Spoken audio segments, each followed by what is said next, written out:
What is happening there, Gamer Dude here, and I'm actually going to be talking about how the developer of the Sinking City, Frogwares, has been embroiled in pretty much a massive legal battle against its publisher, or the publisher of the game.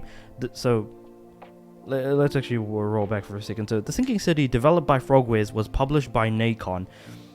The devs were being completely dicked around by the publishers, trying to take, royalties, extra money that they were supposed to give to Frogwares, they were keeping for themselves, and then downloading pirated versions of the Sinking City from pirated sites and then putting them up as, on Steam and stuff to sell.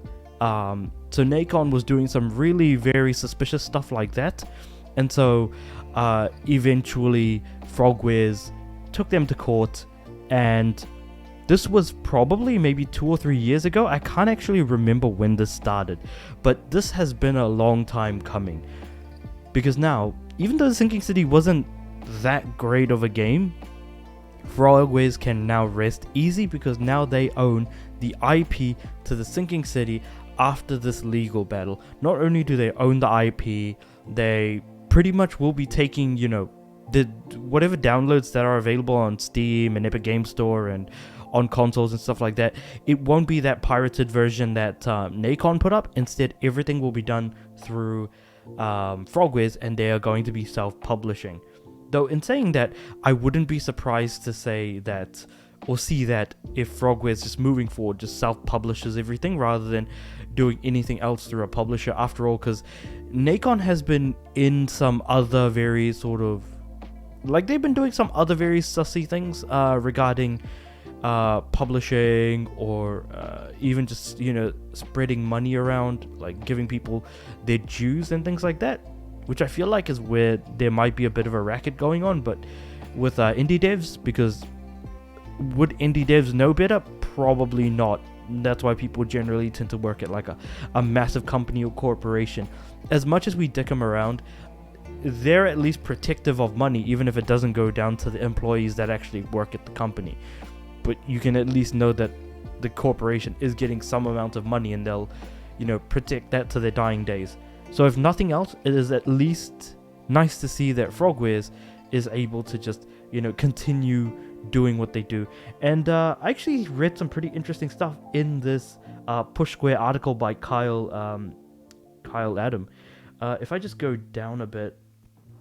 Also, I didn't know that Frogwares was a Ukrainian developer, and I mean, I feel like they've been through way more than enough, to be honest, and they should absolutely just, have made it easier. It was back in 2020, there we go, so this is how long it's been going on for, and then it resurfaced in 2021 as a pirated version by Nacon, yeah, so that's what I was mentioning earlier. So this is what their full statement reads. Frogwares is now the sole publisher of the Sinking City on all platforms, including PC, so you can expect the latest version to be available on Steam, Epic Games, GOG, and Games Planet in a few weeks. Not the next few weeks. That's what I was thinking it was going to say.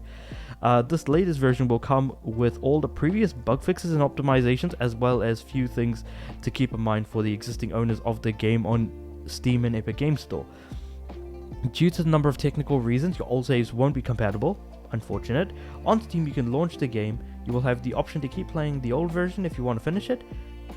We're keeping the old version for a limited time. Please consider finishing before February 28, 2024. Alternatively, we will soon release new saves for you to download and use. Nice. Okay, that's an interesting thing to do. I never even thought that was possible, but okay. On Epic Games, you will also be able to download and use our saves. Cool, so cross-save between both PC platforms. We want to thank you all for your support and patience, and we look forward to sharing more news about the future of the Sinking City very soon. And honestly, not gonna lie, after this has now wrapped up, I feel like buying the Sinking City myself. I have seen people play it. This is incredible for Frogwares, so I have nothing but good things to say. This is all in all just a positive, a positive thing. But yeah. Though it's still unfortunate that it was the publisher that was dicking the developer around, when normally, we expect publishers to do really bad things, but it doesn't change the fact that, like, again, it sounds like I'm making this up, but this was a thing that actually happened, that they actually took, the publisher downloaded a pirated version of the game and put that up for sale on Steam for people. That's some arbitrary dickishness, but at least it's nice to see that things are going well. So with all of that said and done, let me know what you guys thought about this incredibly bizarre situation of Nacon and Frogwares. I've given you an incredibly condensed version, but then again, now that I think about it, I think that might be everything there is to it, especially since it's been going on for the last few years on top of it. Let me know in the comments below what you thought of the situation and how unusual the actual way the entire thing has actually played out. Really, like, I don't think I've ever seen something like this actually happen within the games industry, where the devs take the publishers to task through legal and then just end up victorious, and on top of that they continue to just keep trucking along. Maybe there are more, but like not to this extent. Again, I keep saying the whole pirated version, actually selling it just so Nacon could make all the money, so that Frogwares doesn't, for example. But yeah, so that's that. Let me know what you guys thought about the situation in the comments below, as well as the resolution that ultimately came to, which can't say enough positive things about. Like the video if you liked it, and subscribe to the channel. I'm aiming for 200 subs by the end of 2024, so please do subscribe. But I'm also wanting my videos to go out to more people. With all that said and done, I do upload every day, so I'll see you guys tomorrow.